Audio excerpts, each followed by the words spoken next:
Hi, I'm Glenda Adkisson with the American Red Cross, the Paducah area chapter, and with me today is Jody Johnson from the University of Illinois. Jody, glad to have you with me today. Today we're going to be discussing a preparedness conference that will be held in August 30th and 31st of 2010. It's the 2010 Preparedness Conference. And you've been involved with this for how many years have you been involved with this? This is the third year that we've done the conference. We've included 6 states in the Midwest, and we have a great committee that's worked. Many of the extension systems for the different universities in the Midwest. We have Missouri Extension, Frank Weidman. Here in Kentucky, we have Doug Wilson, who's the ag agent here in McCracken County, has been involved. Susan Plasmere with Purdue Extension, myself with U of I Extension, and Star Finner down at Arkansas State University has been involved. So, and we just most recently got Tennessee Extension involved. So. Well, and certainly we have been very happy to participate in this process and all of the things that go into it, because of course that's what Red Cross is about, is getting people prepared and helping people prepare for, prevent if possible, and certainly respond to emergencies and disaster-caused emergencies. On a personal level, can you tell us maybe a little bit about what you do there in the way of preparedness? And kind of how you got interested in this from the beginning, more than 3 years ago, that really brought this conference around. And Sure. It was called the New Madrid Earthquake Conference at one time, correct? Sure, correct. We, I'd participated in a leadership academy through the Delta Regional Authority. It's called Delta Leadership Institute, and part of that program, they took us to New Orleans. And we toured the Katrina hit areas in the wards of New Orleans, and riding on a charter bus touring the area, we rode basically for 2 hours and saw just total destruction. And this was 20 months after the event. And our tour guide told us that things hadn't changed other than the water receding, that the homes, the way they looked, it was just, like I say, total destruction.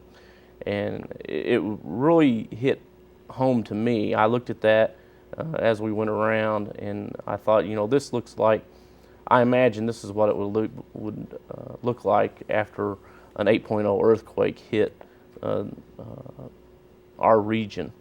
And being in education, I thought, what can I do? How can I help prepare our area to keep this from happening, or at least minimize the experiences that the folks down in New Orleans had?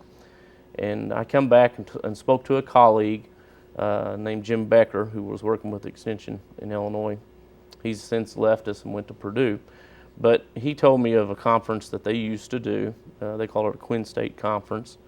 And the same partners that we work with today worked with him then. And he called them and re-engaged them and thought it was time that maybe we brought a conference back. So we wrote for a grant to USDA and was awarded about a $20,000 grant to pursue education about the New Madrid earthquake event. And like I said, we were successful in planning for that first year. We were probably 6 weeks out from our first conference. That was in May of 2008, and we had 10 people registered for the conference. We were really scratching our heads and thinking, what have we done here? What are we missing? And I was on a trip in China, part of a delegation with the University of Illinois, and we had the 4.0 event on the Wabash. If you remember, in April 18th of 2008, we had about a 4.3 earthquake on the Wabash seismic area, and that kind of shook things up. And we started getting phone calls from all over the Midwest, people wanting to interview us about our conference, and USDA thought that we were on to a good topic because of that event. And so our registration went from 10 to over 100 in a matter of just a few weeks. And so that became a very successful event. And with that success, USDA told us of another grant opportunity. And so we applied and received it. And we've expanded now from doing the conferences to also doing some workshops, and that's working in partnership with American Red Cross in the Midwest. We're doing some workshops on Masters of Disaster, and I think we'll talk about that shortly. But from that experience, it's just grown. Our committee, being a part of, is a great working committee. And after last year's conference, we revisited the thought: do we need to continue on with the conference? And between the committee and also our evaluations, the success was saying that we do need to continue. So this year's conference, we're not going to just focus on earthquakes, but we're looking at a more broader natural disasters type of preparedness. Well, and certainly I remember that earthquake, and talk about a wake-up call. Literally woke me up. And I think many people in this area can remember exactly where they were, and I think unless they're a very sound sleeper, it woke most of us up, because it did happen at nighttime, or I don't remember the exact hour.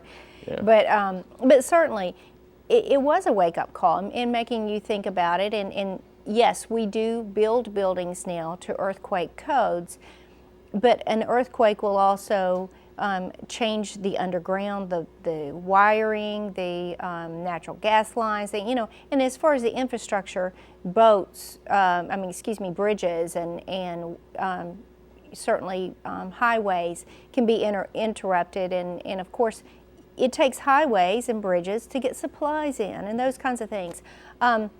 You mentioned one thing that I've thought about many times. You mentioned that you went to New Orleans 20 months after the event, and how things look so much the same.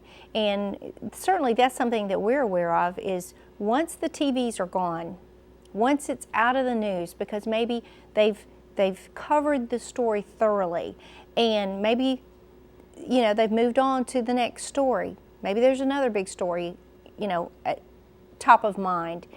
These people are over here still working to recover.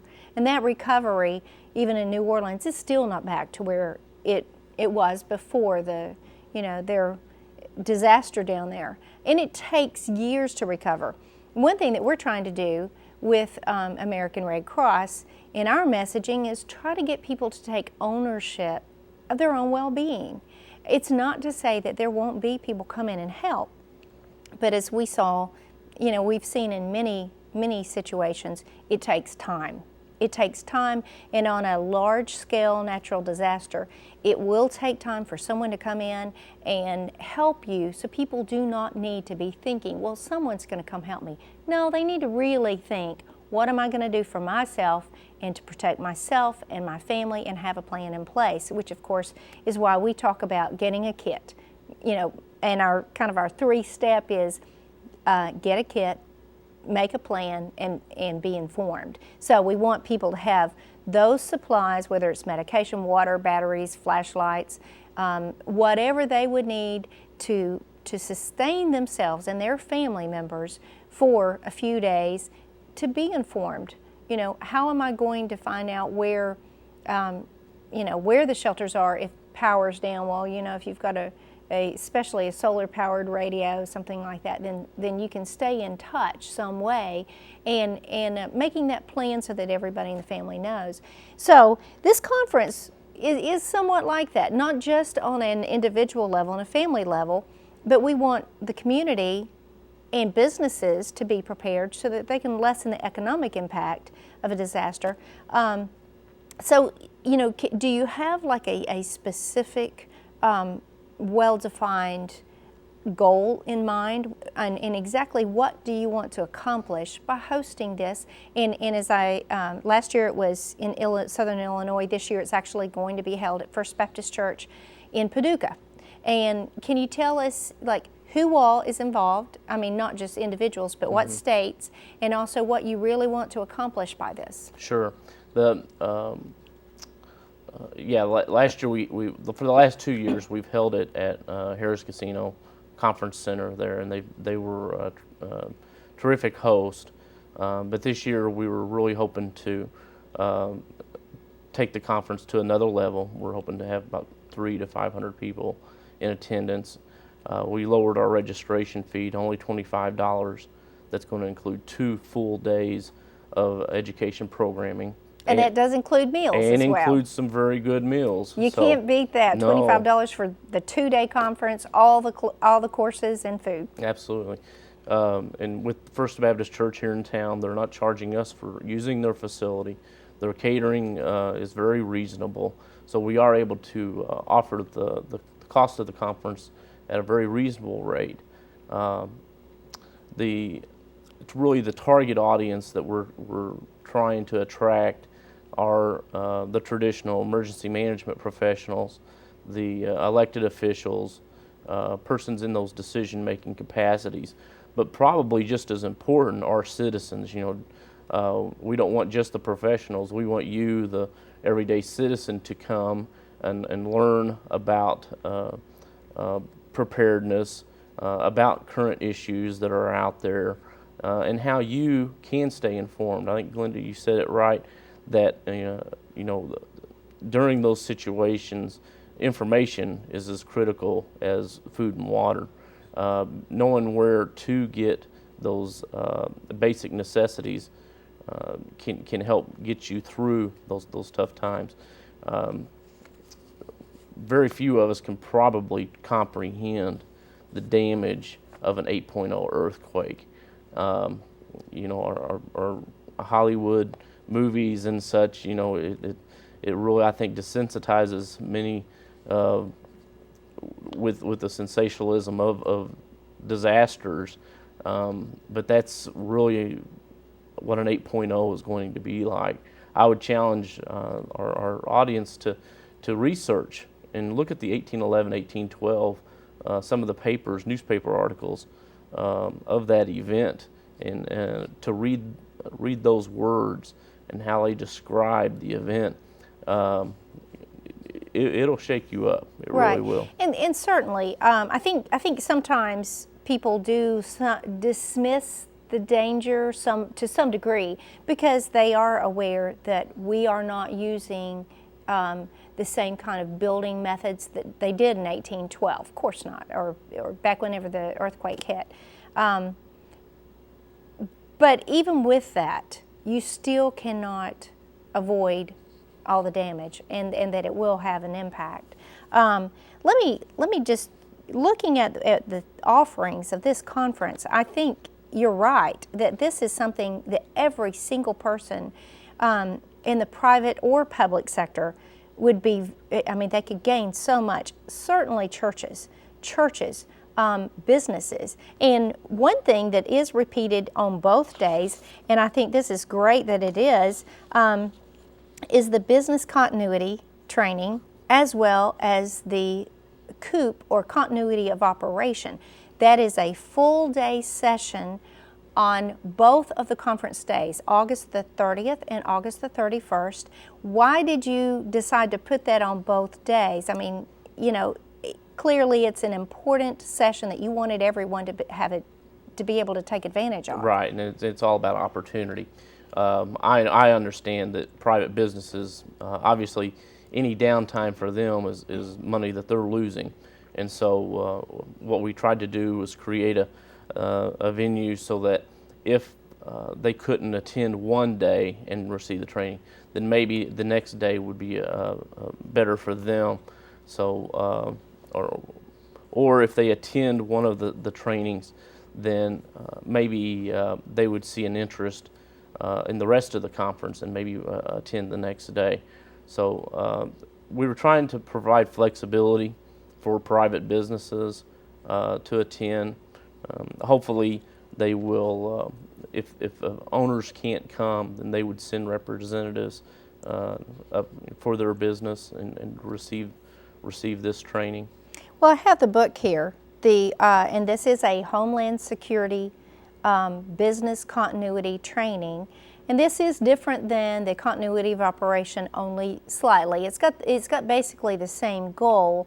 A COOP plan, or continuity of operation plan, is basically for the public sector. You do approach things in a little different manner when you've got a large-scale disaster. A business continuity plan is a little more geared for the private sector. It could be a business, or it could be a church group. It could be, any number of individuals and groups could use this. But the thing that is very nice about this business continuity, and of course American Red Cross has had hosted this training a couple of times in the area, so I'm somewhat familiar with this, and people can actually come in and walk away after having this training with a template of exactly what do I need. You identify the critical business functions. And, of course, I have mentioned to people that if they feel like they do not have time to take a day out of their busy schedule, and they're especially small businesses that don't have a lot of staff, they really need this training, because a disaster is going to impact them so greatly, because they don't even have enough staff, and they're small enough that something as small as a day out of the office can impact their business. But they identify critical business functions. They look at, okay, what information do I need? How do I set up an alternate site? And this can be anything. If power goes out, if for whatever reason your telephone system is down and no one else in the area is impacted, and sometimes for a small business that can even be worse, because with a large-scale disaster, at least everyone's impacted. And yet if you're in a competitive situation and your company, your business has been impacted, and everyone else around you is up and running, then it's very likely that your clients will leave your organization and go to somewhere that is up and running. Mm-hmm. So this helps people mitigate those situations, and this is very valuable training. I'm so glad to see that will be available for the 2 days, and both the 30th and the 31st. Then, of course, let's, on that first day, the 30th, of course, that next session is the Red Cross, a real heavily Red Cross involvement, and we appreciate the fact that you all asked Red Cross to be involved in that. Well, and probably what's made our success as great as it's been has been our collaboration. You don't reinvent the wheel. When something is functioning well, then I believe you hook your wagon to it, and that helps get you down the road. And that's what the Red Cross is. This is what your specialty is. And in extension, our role is education. And so you bring in those experts in their fields to educate the public, and plus the Red Cross has got a lot of great people like you, Glenda, to work with, and we also work with Sandy Webster there in Illinois, and Jamie Kaler's been a great partner with the Red Cross in Missouri. And then most recently met with American Red Cross chapters down in Jackson, Tennessee, and also Memphis. So their involvement is going to be greater. Well, and we can go through the rest of this agenda pretty quickly, and I did bring this, of course, since Red Cross has this material. The Masters of Disaster, this is an education kit. Each of our elementary schools, and certainly in McCracken County and in Ballard, Livingston, right in this area, and of course this involves 6 states, and we are getting these out to schools in the areas. But this is really more inclusive. This can be for church youth groups. Mm-hmm. It can be for homeschoolers, and I would highly encourage homeschool groups to come and take part in finding out how they can get this curriculum, and they can get this program out to all of their students, summer groups, mm-hmm. After school groups. So this is very important. We'll be talking about sheltering and about the special needs sheltering, and of course, you've got FEMA coming in to talk about sheltering in place, and Can you talk to us a little bit about the earthquake computer simulation and also who's going to be who's been invited to be the keynote speaker on that first day? Yeah, we have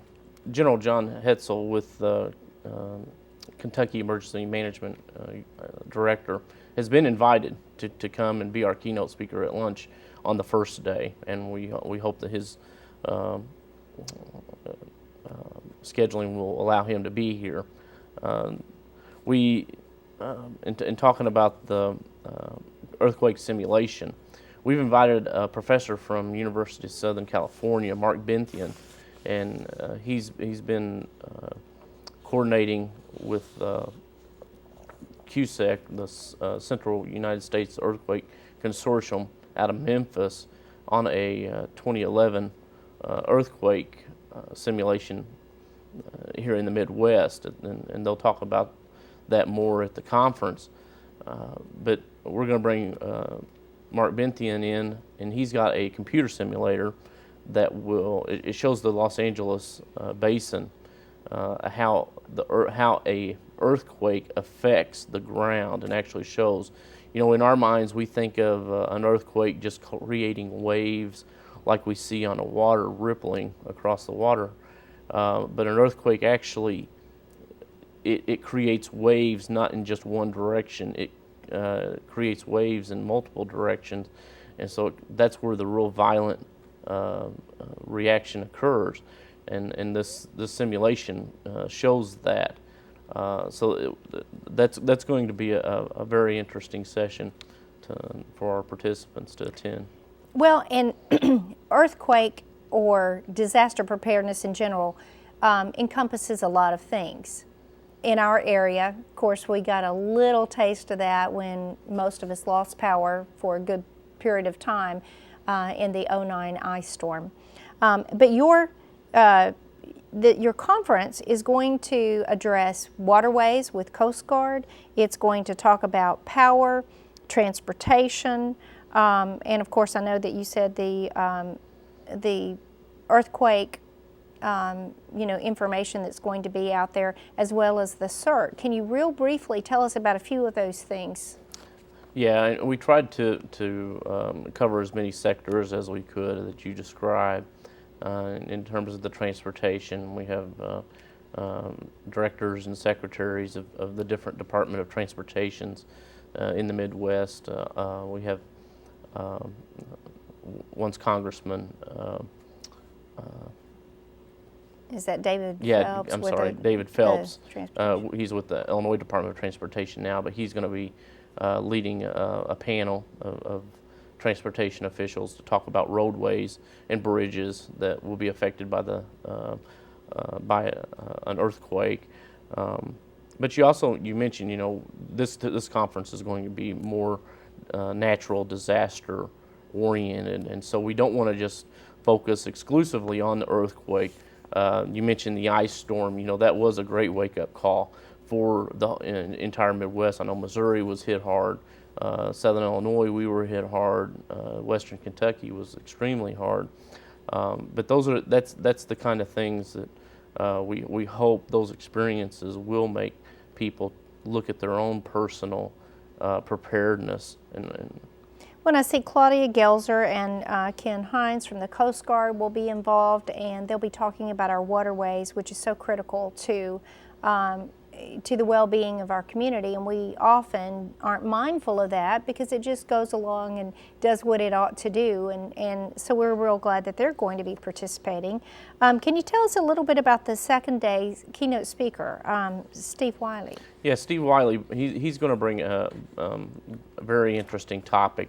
He's part of a first response, he's on one of two teams in the United States that are first response to major disasters. He recently, with the earthquake that was in Haiti, within 48 hours his team was on site doing their first extraction there in Haiti. And so he's going to bring that experience in and tell how things that he saw in Haiti, how that would be relevant to us here in the Midwest. And in one of his sessions, then he'll be able to talk more specifically to our emergency officials about things that they can do in preparation for those types of events. Well, I think this is going to be a great conference. I think that it's something that can apply and be beneficial for everyone. It's very affordable. It'll be a great time to network with the partners in the community, which we all have to respond together when something happens. None of us can do this alone. It takes every organization, every group. We want all nonprofit organizations to be represented, to go through this training and take advantage of the information and the networking opportunities that are there. How do they register? How can someone register for this conference? Yeah, we have registrations available online. So if you go to http://prepare.extension.illinois.edu, that will take you directly to our registration site, and the persons can register right there online. Great. And I believe we've got the phone number and the website on the screen. We will have that available for everyone.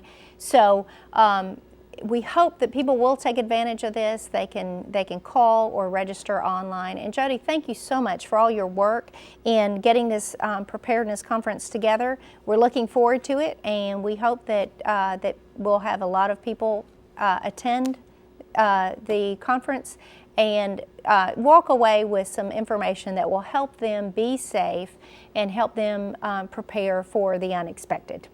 Thanks so much. Thank you.